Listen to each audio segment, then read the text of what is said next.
هي ليش تسوي؟ شاكو؟ ما يصير تحط عسل بالشاي الحار يقلل الفوائد. منين جبتي هذا الحكي؟ طول عمري اسويها. وإذا طول عمرك تسويها يعني صح؟ طبعا صح.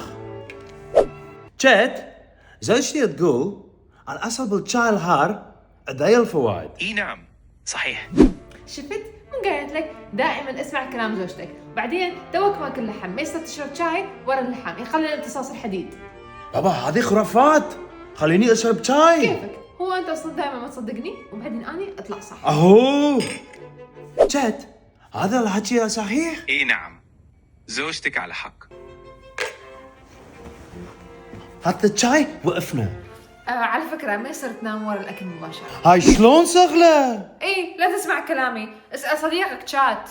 جد زوجتي هواية تحكي، شلون اخليها تسكت؟ زوجتك قاعدة تسمعك؟ ايه انا مالي دخل. اشرد بسرعة.